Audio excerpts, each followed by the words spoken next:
And I'll take this opportunity to invite our chief guest, the Revered Sehrawat ma'am, to kindly come on the mic and address the audience.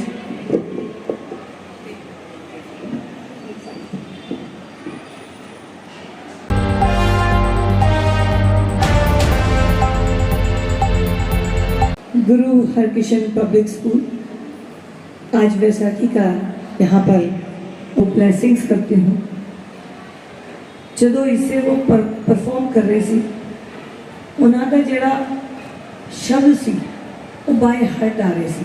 ऐ नहीं लग रहा सी कि उन्होंने याद करा दिता है, ऐ लग रहा सी कि उन्होंने ए बात बचपन से सिखाई गई है और ताई वो दिल से बोल रहे सी। मैं एक टीचर रही हूँ, आई वॉज PGT कॉमर्स इन केंद्रीय विद्यालय, and I always feel that school is a institution where you can rope all the sanskar, all the culture and all the respect about the country, about the religion, about the society.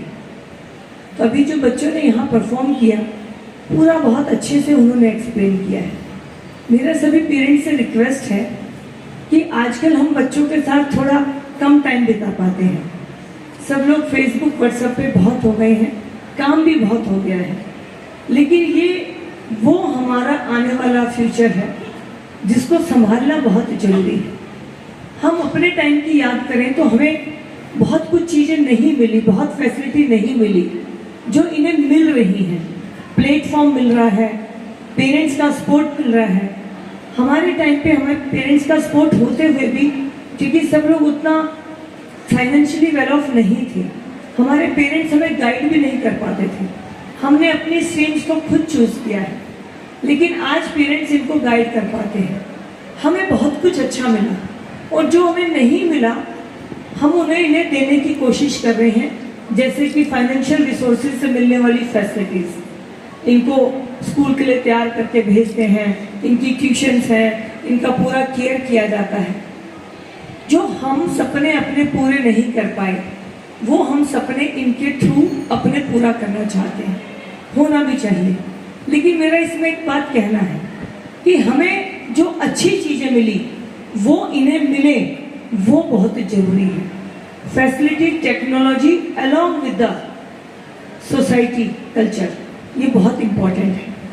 आजकल बच्चे सीधा aunty word use करते हैं। मुझे लगता है उन्होंने पता होना चाहिए कि ए बुआ हैगी है, मामी हैगी है, चाची हैगी है, ताई हैगी है। ए बड़ा जरूरी है ना, क्योंकि हर रिश्ते का अपना एक अलग इम्पोर्टेंस है। आंटी बहुत कॉमन वर्ड हो जाता है।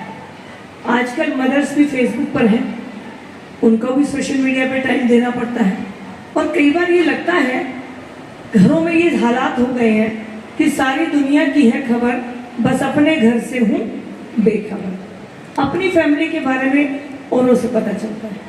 तो मुझे लगता है कि 1 घंटा 2 घंटा जो सारा धर्म भी कहता है कि कम्युनिकेशन जरूरी है, ये बैठना बड़ा जरूरी है ना, तो उसमें बहुत जरूरी होना चाहिए कि 1-2 घंटा गजट फास्टिंग शाम को कर ली जाए। कम से कम डिनर की टेबल पर सब लोग बैठे और अपने पुरखों के बारे में, अपने देश के बारे में, अपने धर्म के बारे में, और जो हमारी इतनी महान विरासत भारत की रही है उसके बारे में, अपने पंथ के बारे में उन्हें जरूर बात करें। 1699 में जब खालसा पंथ की स्थापना की गई, उसका यही तो था कि जो चीज़ें हैं उन्हें हम संभालें, और संभालने के लिए अलग से जिम्मेवारी लें। तो इसीलिए ये साढ़े 5 प्यारे हैं, उन्होंने अपना फुल डेडिकेशन कर दिया पंथ के वास्ते, देश के वास्ते। तो अगर वो लोग कर सकते हैं और हम उनको फॉलो करते हैं, तो हमें भी अपना डेडिकेशन अपने विरासत की तरफ रखना चाहिए। इन बच्चों को हम जो सिखाएंगे वही सीख जाएंगे, और यही आने वाला कल है। जब हम यहाँ बैठे हैं तो मेरी बेटी वो स्कूल में थी तो मुझे कहती थी, mumma you don't think that you are very hard mother. हर बात पे मुझे आप कहते हो ये नहीं करना, वो नहीं करना। मेरी आदत है, अगर पंखा एक्स्ट्रा चल रहा है तो लाइट बंद कर दो, पानी उतना इस्तेमाल करो जितनी जरूरत है, थाली में झूठा मत छोड़ो। तो मेरी बेटी मुझे कहती कि आपको ऐसा नहीं लगता कि आप बहुत सख्त हो मेरे लिए। तो मैंने अपनी बेटी को एक एग्जाम्पल दिया कि बेटा पेड़ पौधे लगाने के दो तरीके हैं। एक तो पेड़ पौधे अपने आप उग जाते हैं जहाँ उन्हें जगह मिलती है, और एक होता है जिन्हें तरकीब से लगाया जाता है।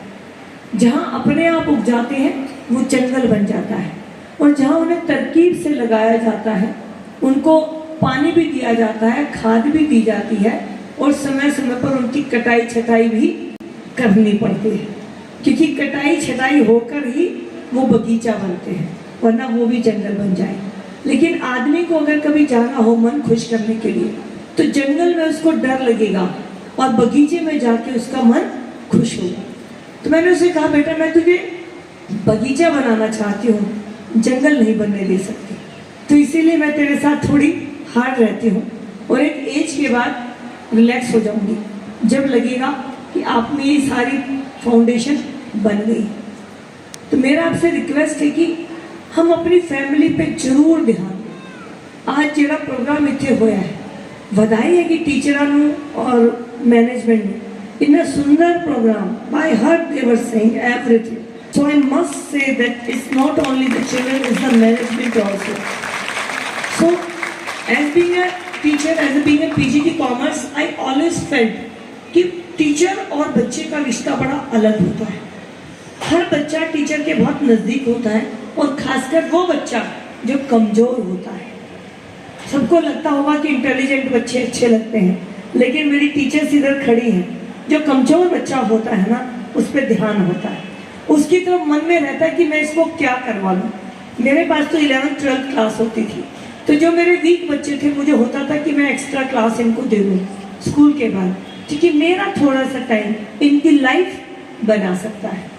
तो मेरा ये कहना है कि पेरेंट्स भी टीचर्स को समझें। आजकल अगर स्कूल में सख्ती होती है ना, तो पेरेंट्स बहुत हिमायत करते हैं बच्चों की।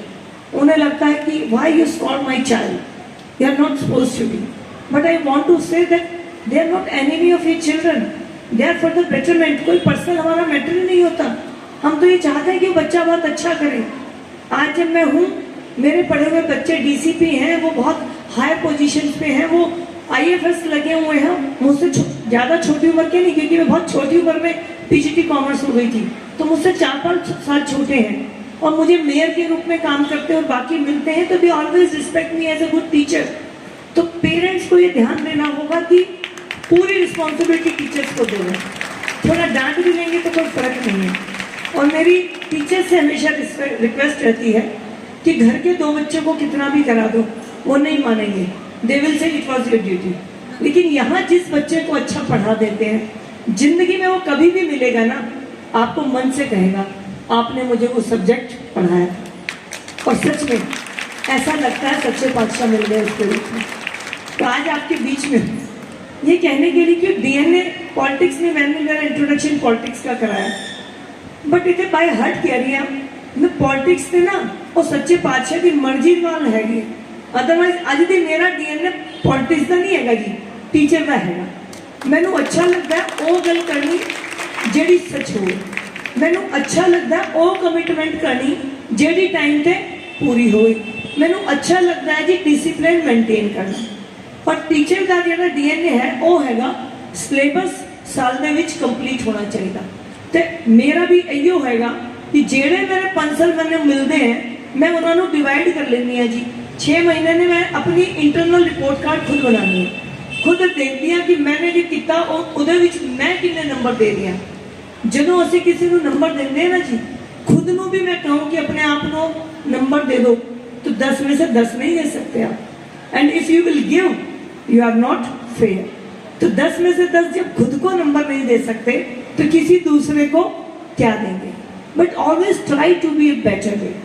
और आज जब यहाँ पे हूँ, तो बच्चों को भी एक रिक्वेस्ट करना चाहती हूँ, आप अपनी लाइफ के बेस्ट पार्ट में हैं। जिंदगी में सब कुछ लौट कर आ सकता है, लेकिन ये समय लौट कर नहीं आ सकता। यहाँ जितने लोग बैठे हैं, अगर बच्चे पूछें, चाहे हम हैं प्रिंसिपल मैम, मैं है चेयरमैन, और आगे जितने डिग्रेटी और पेरेंट्स हैं, कि हम कौन सी लाइफ दोबारा चाहते हैं, तो एवरीबडी विल से स्कूल के दिन। ये दौलत भी ले लो, ये शोहरत भी ले लो, भले छीन लो मुझसे मेरी जवानी, पर मुझे लौटा दो वो कागज की कश्ती वो बारिश का पानी। तो इन बच्चों को वो कागज की कश्ती, वो बारिश का पानी समझाना पड़ेगा। मैं कॉलेज में और सब जगह मुझे एज ए स्पीकर बुलाया जाता है, क्योंकि मेयर रही हूँ, यूएनओ में मैंने कॉन्फ्रेंस अटेंड की है, प्रेसिडेंट से मेरे को अवार्ड मिला है, तो एक लिटरेरी मेरी प्रोफाइल है। तो मैं अपनी जो कॉलेज स्टूडेंट है मैं उनको कहती हूँ, there is always a fine line between the enjoyment and destroyment. जिंदगी के मजे लेने चाहिए, कॉलेज में हो तो कॉलेज के मजे नहीं लिए तो दोबारा नहीं मिलेंगे, लेकिन कैरियर के ऊपर कोई भी पॉइंट नहीं आना चाहिए। Be focus about your career. शरारती बनो, चंचल बनो, बदतमीज मत बनो, पेरेंट्स के लिए रिस्पेक्ट रखो।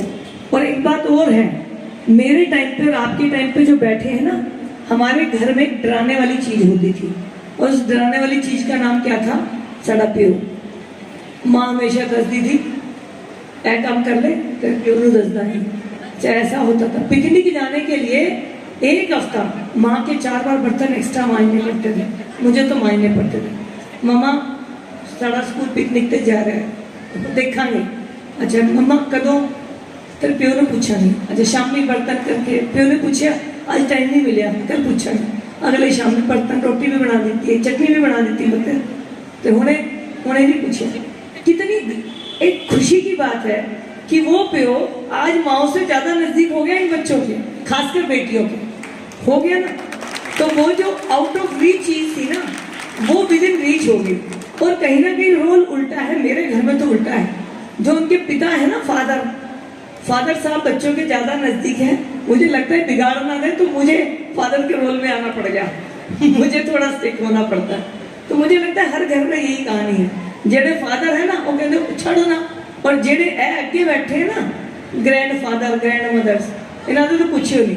सानू अद्धी बार तो झटका लगता सी, सानू पता ही नहीं चलता सी लग्या कि। और मैं 3 दिन बाद पूछा अपनी मां को, मां की होया सी? अरे कुछ नहीं, कुछ एक पड़ोसी नाल गल हो गई सी, तो वो तेरे बस चलिया नहीं तो तू ही लगा देता। तो अब ये जो बैठे हैं ना सामने, इन बच्चों को डांट तो लो अपने को, ये उनके वकील है, ये हमें कहते क्यों डांटा? अरे भाई ऐसे क्यों नहीं डांटा? अरे तुम क्यों डांट रहे हो? तो ये भी उल्टे हो गए। मतलब सारी जो मुसीबत थी हम पे पड़ रही थी, जो हमारी उम्र के बैठे हैं। लेकिन हम ब्लेस्ड हैं, हमें अच्छे पेरेंट्स मिले, और हमारी आखिरी जनरेशन है जिसकी माँ फेसबुक व्हाट्सएप पे नहीं है। इन बच्चों की सारी माँ फेसबुक व्हाट्सएप पे है, तो हमारी माँ फेसबुक व्हाट्सएप पे नहीं थी तो हमें ज़्यादा टाइम देती थी। अब इनकी माएँ हमारे जैसी फेसबुक व्हाट्सएप पे होगी तो इनका टाइम काट लेती है। तो मेरा रिक्वेस्ट है मैनेजमेंट से कि जो आप करा रहे हैं, I am thankful to you, really I like the way they told everything, and my blessing to all the children.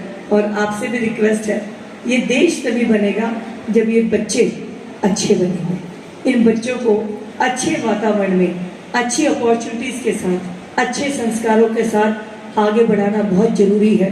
और केड़ा भी पंथ होए, वो पंथ की पूरी नॉलेज होनी चाहिए।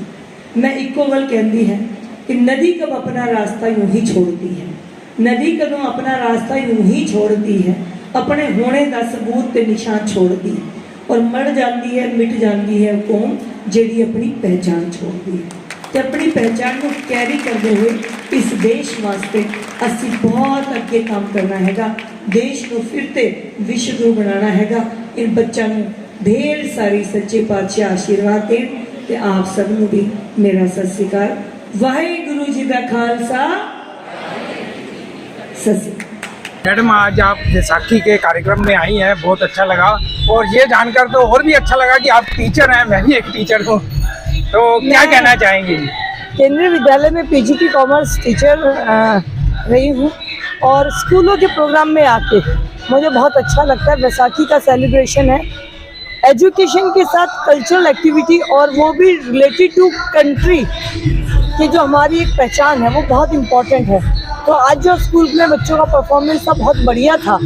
और अपने बैसाखी क्यों मनाई जाती है, खालसा पंथ की स्थापना कैसे हुई, और बैसाखी का क्या इम्पोर्टेंस है, ये सब बच्चों ने एक प्ले के माध्यम से बताया, जो बहुत अच्छा है। बच्चों को इसका पता होना अपने देश के प्रति उनका प्यार बढ़ता है। मैडम एक मेरा गंभीर सवाल है कि आजकल देख रहे हैं कि स्कूलों के अंदर बच्चे कुछ स्कूलों में ऐसा हो रहा है कि गलत काम हो रहे हैं, तो इसके लिए किसको जिम्मेदार मानते हैं? जो सोशल मीडिया है या पेरेंट्स हैं या स्कूल के मुझे लगता कमी है रह गई कि है, और आपस कैसे में- इसको दूर कर सकते हैं? आपस में कम्युनिकेशन बढ़ना चाहिए। फैमिली हो, टीचर हो, बच्चा हो, तीनों की पर्सनल अटैचमेंट जब होगी तो ये प्रॉब्लम खत्म हो जाएगी। Thank you.